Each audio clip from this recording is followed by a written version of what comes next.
So this one is a bit heavy, right? I'm not a fan of doing this, but at the same time, like, it's important to talk about because that's how we, that's how we move forward. It doesn't make it easier to do so though, because like the gravity of the situation is a lot, right? But over the weekend, there was a mass shooting in California, and 10 people were killed, and 10 people were wounded, and like I said, it is difficult to talk about this stuff because I can only imagine what the people who are involved and the people surrounding the issue are going through. But this is not just a simple report on what happened. This is more of a moment to let out a frustration of a lot of the stuff that I'm seeing surrounding this shooting. And a bunch of other ones that I've seen that I've talked about before, but I guess I just have to keep going over it because it keeps happening. So this article reads, the manhunt for a shooter who killed 10 people at a Los Angeles area ballroom dance club ended on Sunday when authorities discovered the shooter, 72-year-old Hu Can Tran, dead from a self-inflicted gunshot wound in the van he used to flee after people thwarted his attempt at a second shooting. And that's what the guy looks like. And in classic American fashion, another one happens the very next day. So this one reads, at least 7 people have died in separate shootings in Half Moon Bay, according to local media. 3 of the victims were discovered on San Mateo Road, while the 4th was found at a nearby location. Some of the victims reportedly include Chinese American farm workers at nurseries. The suspect, identified as Zhao Chunli, 67, has been captured. So, like, it's just been a weird string of, like, old Asian guys shooting people, like, at scale. And it is so unfortunate. Like I said, it breaks my heart.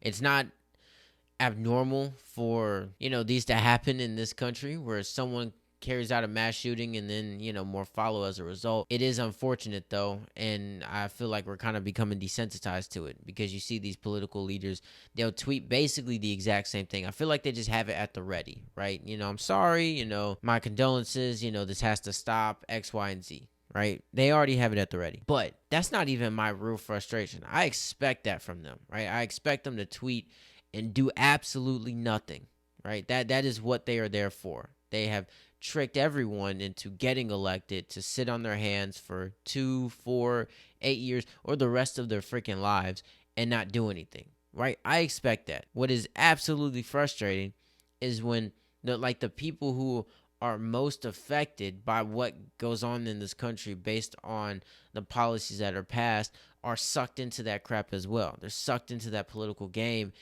and it divides us like straight up. And that's the last thing that we need, but people just they just can't get away from it, right? They just got to be partisan. They got to play for their team, even if they're faced with the reality that all of this politicization of every single issue is so detrimental. Now, just like Kamala Harris's niece, this individual jumped the gun. A mass shooting happens, and they automatically assume that it's a white person. It's a MAGA Republican. It's some racist white supremacist who just hates the world and was inspired by Donald Trump to go shoot and kill people. That couldn't have been far from the truth, but like I said, this is what happens when you are brainwashed by politics. You can have political views, I do, but I mean, the whole point of naming this what it is to try to break out of the mold of simplistic thinking, right? Being just fed a bunch of crap from the political party that you subscribe to because they're full of BS just as much as the one that you hate. So I saw this tweet and it only, sparked my interest because the user is verified. So I feel like this person has some influence to a degree. I'm not even going to try to assume what this person is. I can't really tell, and I'm gonna just leave it at that. This is a person, I think. That's all I know, is that this is a person. And they tweeted out, my heart is breaking over this shooting. It's one of the most AAPI populated cities in the United States, and this occurred on the eve of Lunar New Year. F Trump and the right for instigating this rise in anti-Asian hate. F your guns, this has to stop. I look at that and I'm like, just wait, right? Just use a little bit of self-control. just a tad, right? Not even a whole lot, because it doesn't take a whole lot. Just use a little bit of self-control to not tweet or to not go on TV and say something before you know what the deal is. This individual tweeted this out before it was revealed who the shooter was, and way before the next day, which was another shooting carried out by an Asian man. It's like when something hateful happens, we fight it with more hate. Misinformed hate, I might add, because we don't sit for 2 seconds to see what the facts are, what the situation is. There was a mass shooting that occurred, and Kamala Harris's niece or whoever instantly goes to Twitter and tweets out a bunch of crap about white supremacy.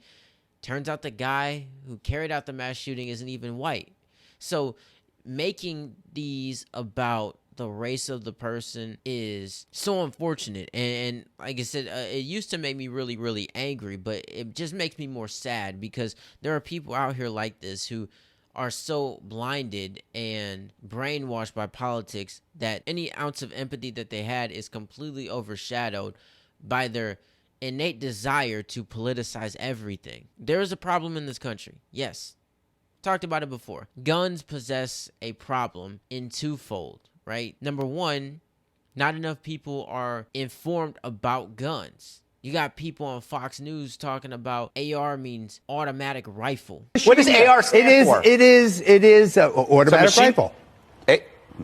No, that's not what it is. It means Armalite. So you got people talking about guns who don't know anything about guns. They're not educated on how to use a gun. They don't know how guns can actually protect you if you are a sane individual and you can use it just for that. At that exact same time, there are more guns in this country than there are people. So any initiative to get rid of it, I mean, it hasn't even lifted off the ground because politicians won't get off their ass. They need this to be a problem so that they can campaign off of it. But you got to take into consideration that there's a whole illegal market of guns.